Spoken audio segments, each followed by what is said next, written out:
Beloved ones, welcome.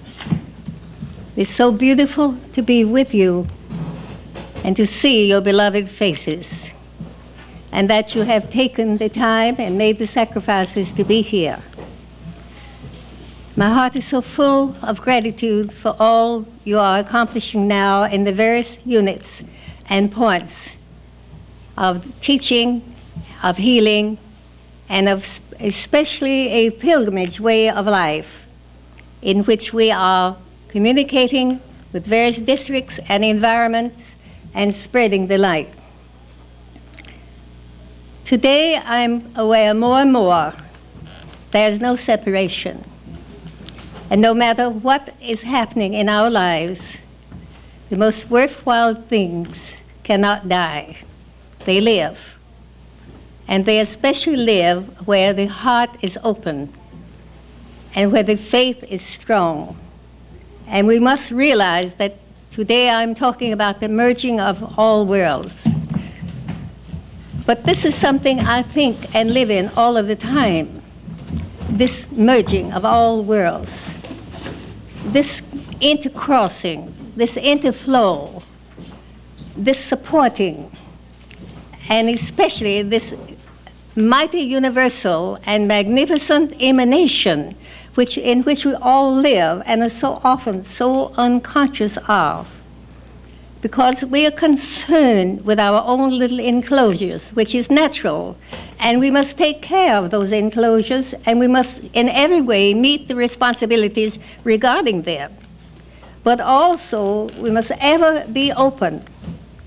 In fact, we are filters for God, that he might filter his goal of love and joy and peace and growth and increase and creation into our hearts, into our minds.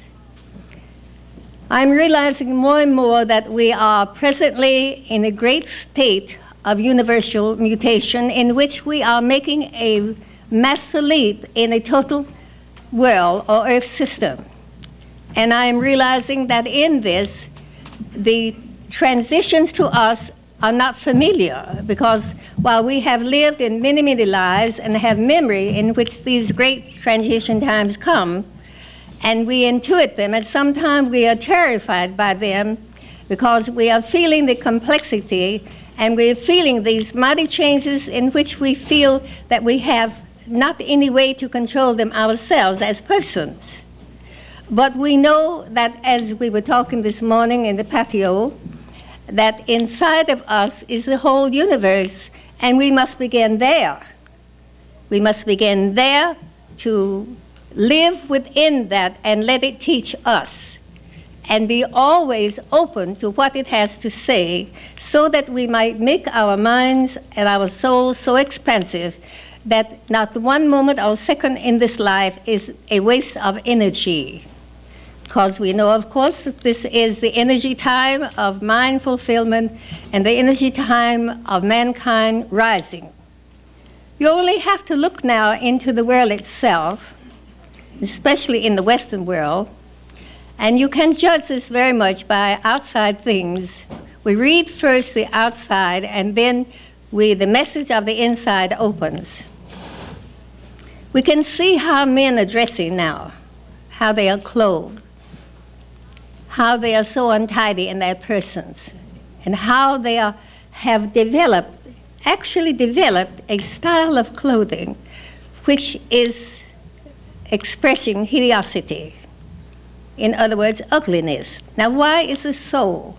Why do we want to look ugly? Are we so ashamed of being persons and to be identified as persons? Or why do we want to dress in this careless way? Or why do we want to neglect the best part of our person? And why do we not want to radiate our personality? Because we somehow are caught into a great flow of what we call the grotesque in one of the underworlds of the so-called Devachan world, which of course is part of the astral consciousness. And thus when we are dressed formally, we feel uncomfortable because no one else is dressed formally. And of course, because we must always be part of the honeycomb and part of the honey making, and making up our own part in the making of the honeycomb, we are going to follow after the pattern of reproduction. So we have some compelling force that wants us to demote our appearance. But that, of course, is always so when there is something to be born. Every time just before birth comes, there is ugliness, or ugliness according to aesthetic standards. And this is a form of decay and a form of collapse or a form of degeneration or devitalization, so that when the time comes for that birth to come forth and that rising prince or princess in us all is coming forth and expressing itself. So we're saying we want to live in the simplicities, but the simplicities does not necessarily mean we want to be ugly. We're saying we don't want to look any better than anyone else. We want to be of the common level of persons. And this is a common agreement in the subconscious, collective unconscious of mankind presently. So walk down the street tomorrow and look at the clothing. Look at the postures, the walk. Look at the faces. And you're going to see that all are representing a grotesque world, and that we have become a chameleon to that world, the grotesque. Why are we killing beauty?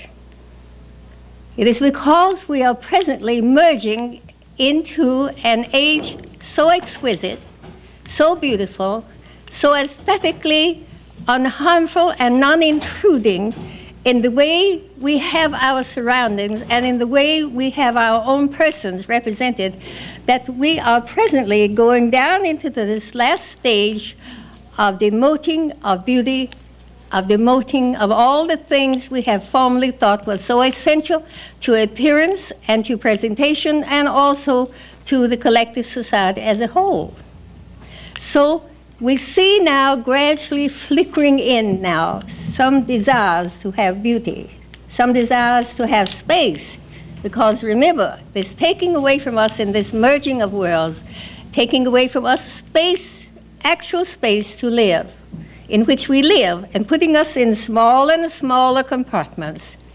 Everything indicates a great demoting thing is happening, and happening out of and beyond our wills, but something which has taken us over collectively. And so if you are living in the simplicities of the pure beauty within yourself and the pure merging with all that is beauty and exquisite.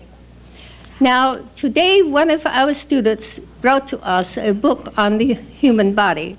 And of course, all of us in our study have recently been seeing the exquisite beauty of the human organism, of how each cell, how each muscle, how each thing of the body is exquisitely patterned in beautiful representation of form, and especially always the circle and the spiral predominating. So in this merging world, we must realize that presently that which is ugly and that which is hideous in human conduct as well as in appearance is being pushed out.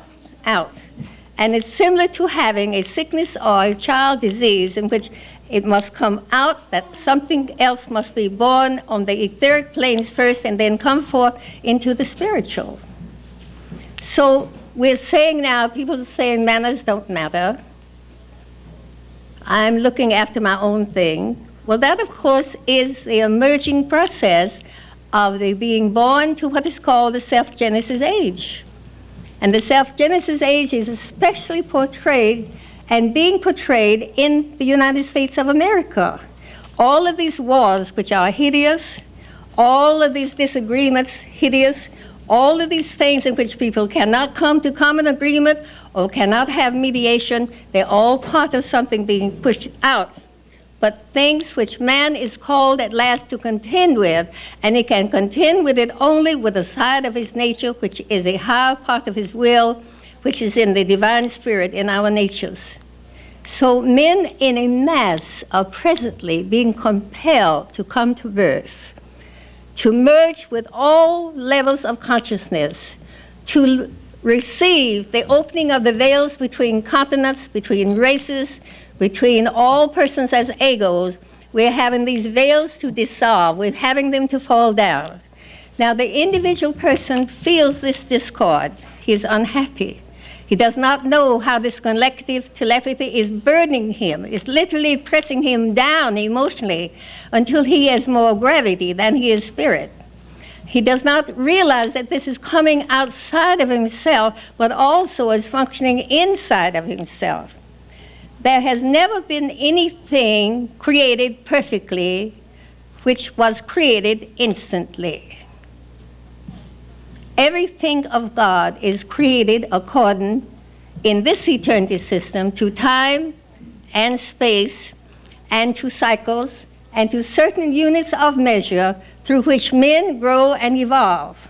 Man's collective ignorance is, and his sin against himself, is that he does not see and is not aware of when these things occur in mass consciousness.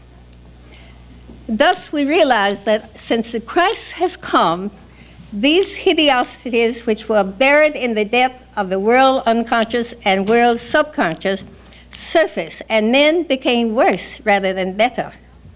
And many persons who are tended to be agnostic say, if Jesus came and he was to bring things and make them so perfect, well, where is he now in this chaos? This is what the agnostic feeds upon. It's a demonstration of the outward or the appearance of things which he sees as decay and destruction rather than growth and spirituality. And so this is a time, beloved ones, when inside it is similar to a great process of condensing and of refining and of distilling. And one comes into communication with these refined sensitivities when he uses spiritual practices and makes union with God, and thus realizes himself to be all part of one, all part of that which is going forward and increasing in time and collectivity and out of counting, so that we know that we are going with it, but we do not know how much part we have with it. It is when we come into creation, when we realize all of the wonderful things in this world which are here to assist us, all of the invisible structures and strengths and fortifications which are here that we can reach out and gather to ourselves, because we only have to make the choice to go inward to have these assistances or these supports from the inner structure of that which is seeking to give to us from omnipresence, which is ever-presence. That which is service is dying. That which appears so obvious as pain and suffering is sick and is in the state of reaching the very moment and time of healing. And it is a time in which those who are strong in faith and who have the positive alignment with the understanding and knowing of God, these are the ones who now are called to manifest their own beauty, to manifest their own good, to manifest themselves as a divine presence, and to grow out and to reveal themselves in the splendor of what they really are, rather than crawling into the shell of the anonymous side of disappearing because everyone else is disappearing from that which is the beauty within. So here we find in spiritual environments and in spiritual involvement, daring souls, souls who have courage, souls who are willing to go against all of this hypnosis, this great hypnosis blanket that covers us all, but which suddenly we really come and must radiate and grow out and push it out into living and life so that we might all live within it, that beauty, that good. Now, in every growth and evolvement and state of growth spiritually, we find that it is in the arts, it is in the beauty of spiritual evolvement, it is in those who have a sensitive connection with God's creation. These are the survivors in times of this time. Those who have certain union with beauty and aesthetic ideas and who are born with these. We have children being born today who have this aesthetic side of nature, and a parent who stifles this in the child is wronging this child. A parent must bring forth in his child the beauty and the glory of his own innate self, which wants to come forth and blossom regardless of times of destruction or times of negativity. But I'm speaking this way and opening my talk to you about merging worlds because there is a general burden we are all carrying as a yoke at this time, in which persons around us and everywhere are so puzzled by the hate, by the separation, and by the disagreements, and by every man being put into his own little capital of his own little state, and thus thinking it to be all. What we realize that the ego must die, not in the sense of being death as we know it, but the ego must die in its selfish nature, its selfish side, so that we can let this beautiful self to come in and to stand forth and to shine and to express itself. And so we are daring, we are unself-conscious, and we are speaking in the prose golden logos of what we know to be truth, and we are living this truth. This is what we are realizing in the spiritual life. So I'm seeing now in the writing of the book, Galaxy Gate, I'm seeing how the most glorious expansion of interconnectedness with all life, which is beauty, beauty without any flaw or blemish, but beauty which is a continuity of God's creation, which is never out of order, which is never falls into distortion, but which is always of a most perfect rightness, a most perfect timing, a most perfect placement. And this is when we come into this through spiritual knowing and spiritual understanding. We must be willing to let the little self merge itself into the oceans and streams of negativity and flow out. We must be willing to give up the habits which increase our negativities. We must be willing to also, if they are the body, if they are the mind, if they are the soul, if they are, for instance, if they are of choice, because we have by nature certain choice habits which make choice for us. And this is what we must learn, is to relax to these habits and to look them in their face and to see how they cannot build and how they cannot support that which we truly want in our own natures. Now, we have in our understanding of the merging of worlds, we have the realization that we are confronted with what we call man's reality, with ego reality, and that is the races which have their own significance for their own format, or that is their own etheric encasement, the nations which have their etheric encasement, religions having their own encasement and their creeds. All of these are living according to the encasement and enclosure laws. Then we are seeing now this great tidal wave of change and creation is coming to loosen all of these tight enclosures. And we are seeing that man is not prepared.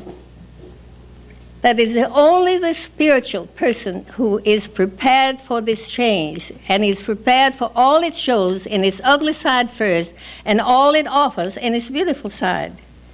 And it is that we have to lean on in all of the trials and all of the rituals and initiations we undergo, is that we know that that beauty is coming to birth in spite of all of this decay and in spite of all these dissensions. We know there are persons who are born to be dissenters. It is their gift that they are born to be that karmic person in the midst of a time and place through which others are initiated. And we learn to recognize such persons and realize that that is their placement. And we learn to understand that they of themselves are not our adversaries, but that which works through them is our adversary. So we are learning how to work with law and how to work also especially with ethic, which comes out of law. If we are to understand what we are really coming to now, what is prepared for us, this is the mansion. We are working with ourselves. Jesus has prepared a mansion for us in the inner worlds, but we are preparing a mansion, the very earth.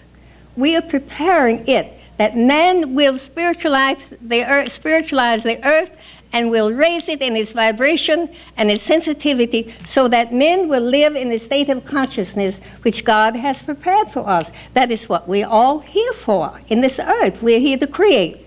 Now, up until now, you have been trained in metaphysics and in philosophy and in every form of advanced teaching that when you are passing from this world, you're going into a state of where you will either evolve in that place or you are going to evolve in coming back to the earth by repetitions of karma. But they do not show why you come back, and they do not show why you keep coming back. In other words, in the Niscience system, you are taught you return to this earth each time to bring something you give to the earth, which raises the very earth itself and the people in the earth, and that every person has this responsibility.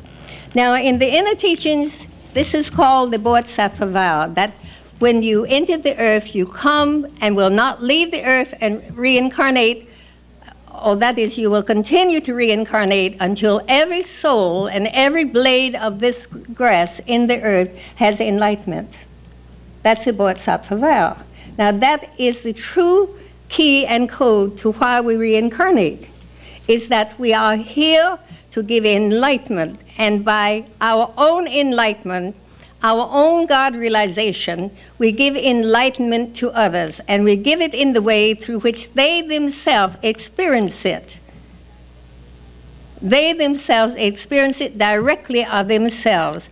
We can hear teachers, we can read books, we can do everything in practice until we ourselves manifest what is said in the book, what is said by the teacher, and what is said in our own heart.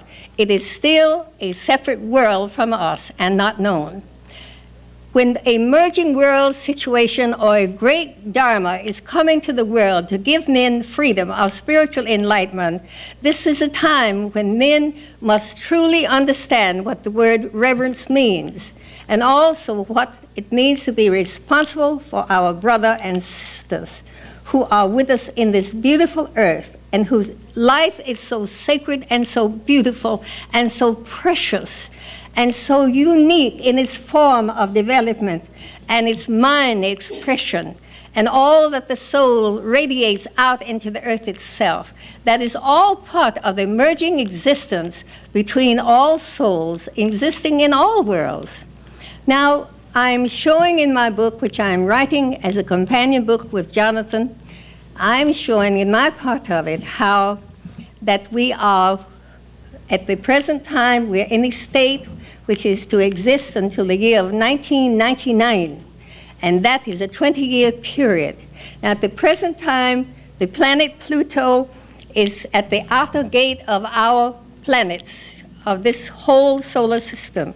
And it is presently coming now into the embrace of Neptune. And you can visualize like a scorpion holding a ball.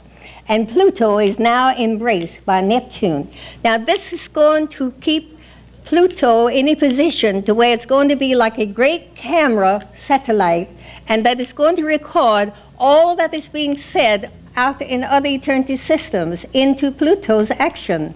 After 1999, this flow of knowing and knowledge will enter into mankind, which is greater than he has ever known spiritually because of this happening, this merging world of other eternity systems, of other ways in the eternity itself and in the eternals. So this door, which is occupied by Pluto, Neptune, and Uranus, these three most outer planets, this is the galaxy gate.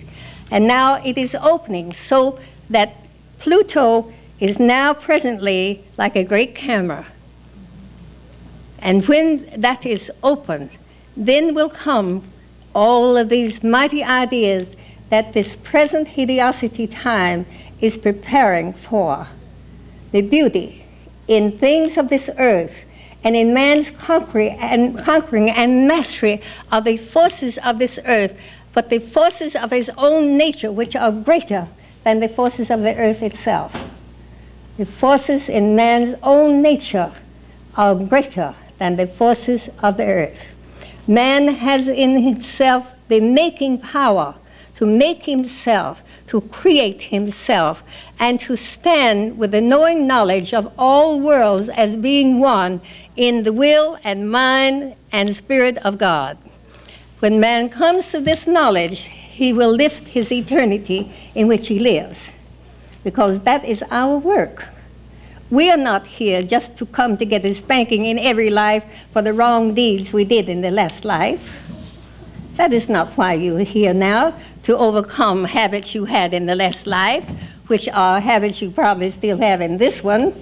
And so we are here, beloved ones, to lift the earth, to spiritualize it, to energize it into energies which are adaptable and are capable of giving us expansion of mind, so that we can use our mind powers. Presently, the aura of our mental capacity is right here for the average person, no further than near the ears.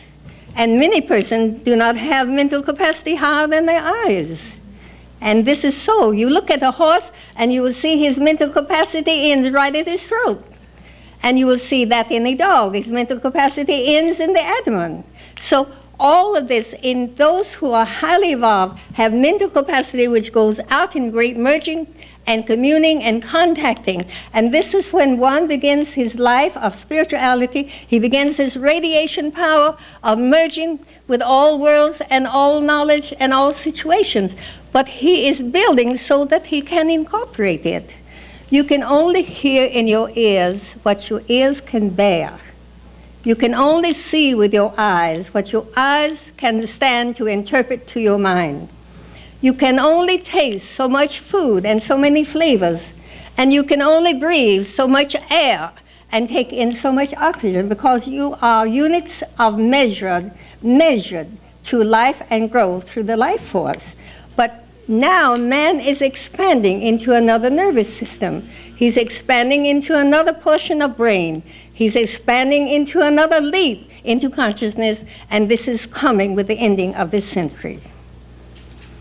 So the great age they hint at all of this time is what we are dying in the old to have. We are coming to that era in which men are truly to step into space and know what space is. But it will not be for technical accumulation or for scientific confirmation. It will be for the soul and mind of man. Everything man has ever developed mechanically has been part of his mental energy, and it has been part of his mental intuition and mental initiation. It has made the earth a little lighter. It has made the earth a little more expansive. It's made the earth a little more communicating in its energy, not in its going here and going there, but in the energy process, because all energy is intelligible. All energy is communicating. There is not one energy that does not communicate or give you its story and its structure. We must learn to commune inward and find this world, this merging world that is open. We must learn to be like the atom spinning that has its own balances of electrons and protons. We must realize that we are in that world now, and that this sloughing off of these fixed enclosures of the past must go. If you're trying to live in the past, if you're trying to indent upon someone you love what you think he should be by what you have learned in the past, you are misusing mind and soul energy. You cannot judge a man by his past. You cannot judge a man by how he wants to think of his past, nor can a man judge himself by what has been in the past, because the past is not going to be important. We are going to be in energies that the past will be automatically processed and will take over in its own mental level, and we will not be involved in it directly mentally. That past will have built no more than that which is grown on your body. For instance, all of the things you have grown in your body has come out of experience and of the evolving time you have been in this earth. Now, all the things that are coming in your mind are out of the experience in the past, but that does not necessarily mean that the past is that which you live in. So we must give up the past. We must give up its dark nature and only gather the character of that which we have gained in progression through and of the past. And we must realize that what we have now is this new coagulating, and it is one of the greatest enclosures, that is God as spirit. Because this is the true enclosure we are all encased in. We are encased in the enclosure of God as spirit. We are never separated from him. We are never separated from what he has to tell us, because everything he has in his creation has a language we can understand if we open our minds and our hearts to him. We must realize that we must get out of this soggy past, these sappy emotions, and come out of the fantasy ideas we have built, which we're expressing now in our person, our clothing. All of this is fantasy that we have brought into the surface, and we are living it now in a form of miasma or a form of hypnosis. It is not the real. That which you see, which is trying to hide under the camouflage of all sorts of different distorted figures, is not the true geometry of God in you. The true geometry of God of you is radiant, is blending, is outgoing and expanding, is beautiful, and is filled with scintillating light, and is brighter than any diamond you have ever seen or any sun you have ever looked into. This is your light. This is light you carry, the light you carry in your soul. And that is the light you unite with when you are meditating. Why should we let some little thing that tantalizes us for a few moments for a fantasy excitation take up the moments of our precious day, so that we are so engrossed in the tensions of fantasy we cannot hear birds sing, and we cannot tell you if there's a cloud in the sky or if there's fog in the day. It is everything around us is speaking through the trees, the plants, the leaves, the roots of the trees, the odors, the fragrances. All of this is God expressing in us as spirit, through which we tune into him and become one with him. This is how, and we merge with that world of God as spirit and become God as spirit. Beloved ones, I'm so happy to be back in this environment, to be able to place this beautiful love of your hearts on the altar of God, and to know that your prayers are as thunder in the kingdom of God, and that they are hammering out on the anvil of your soul the beautiful things which are yours by the right of your spiritual nature, and that in your claiming them now as one who comes out and rises out of a grave of darkness, of things you have been chained to by regrets and remorse, which now you rise up into the accepting of the splendor of freedom, of all that falling away from you as a weight you do not have to carry. Every morning when you get up, you are picking up again a burden and putting it on your back of things that do not belong wholly and completely with you. They are part of those who have walked with you. They belong as part of them, but some of them are your responsibility, or you would not have begun to collect them and carry them. But what you are doing is bringing forth a body that is light and free, that understands its own nutrition, understands its own physician in itself, and understands its own mathematics as a soul and its right placement in the joy of coinciding with everything which is good for you. We are in worlds merging with each other. They are not just in our eternity system, this emergence and merging. It is in every eternity system, in every galaxy. It is in every portion of God that there is presently now a marvelous birth coming to this earth, to this our little earth. This our beautiful little earth. This earth that wants to feed you.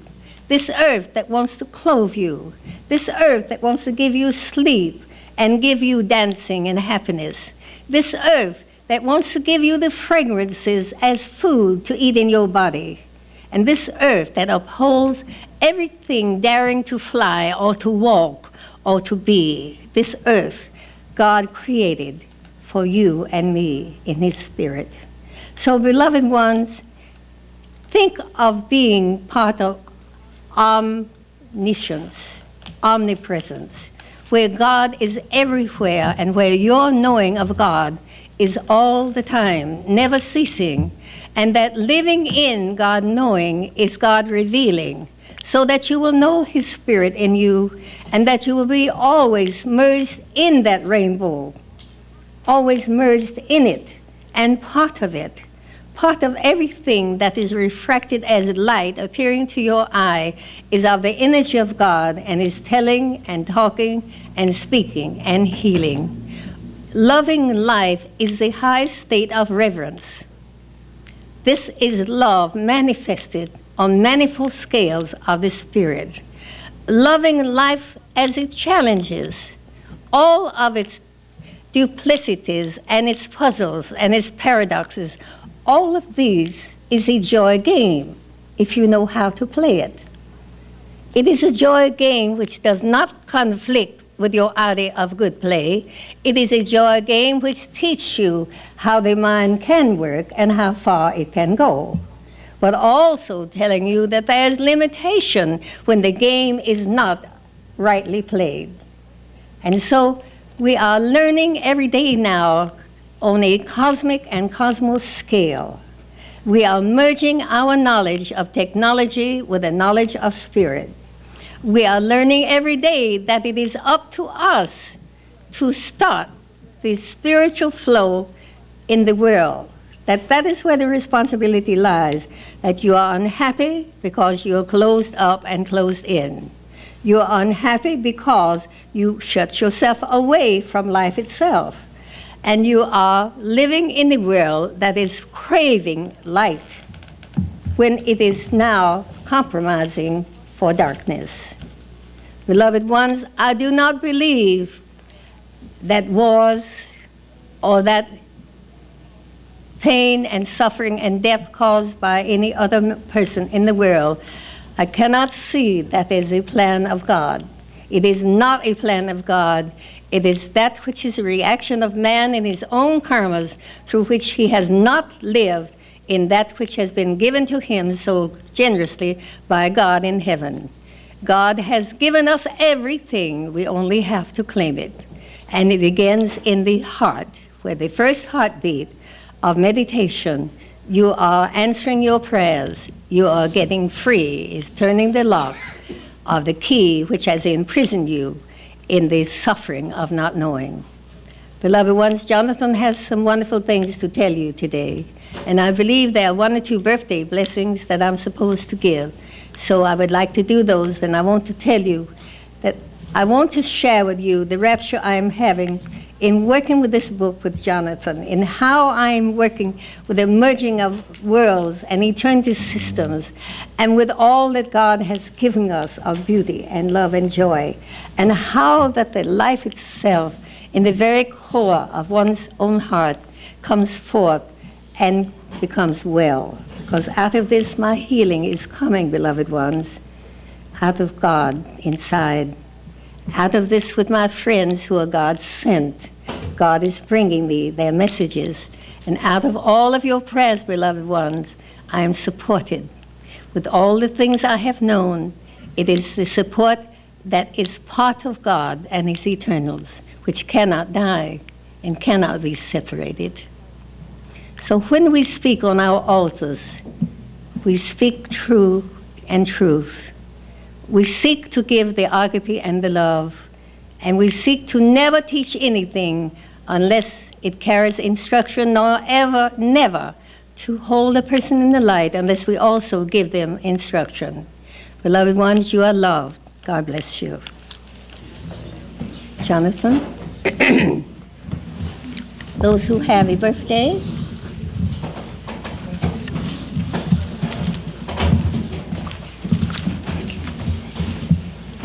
Cancer.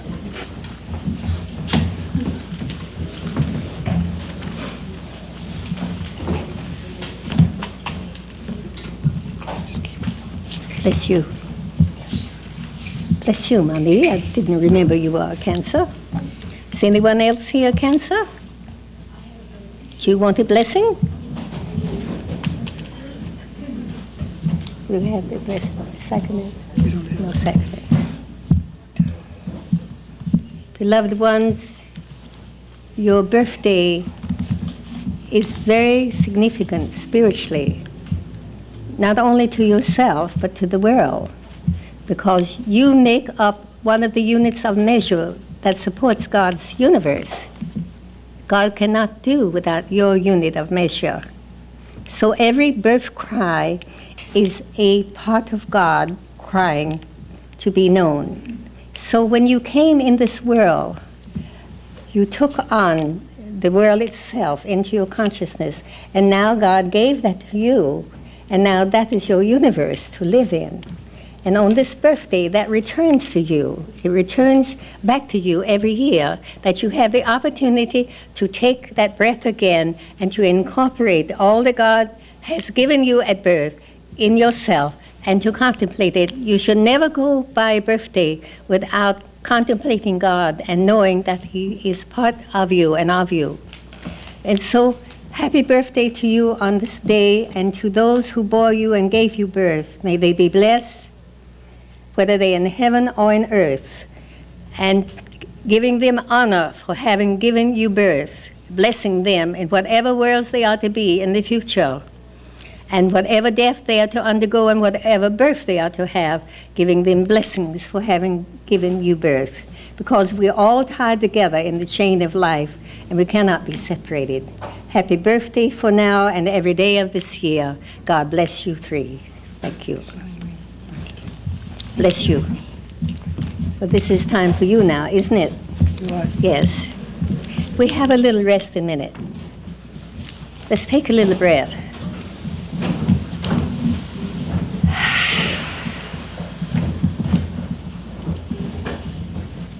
Now let's think in the crown of the head of the beautiful elixir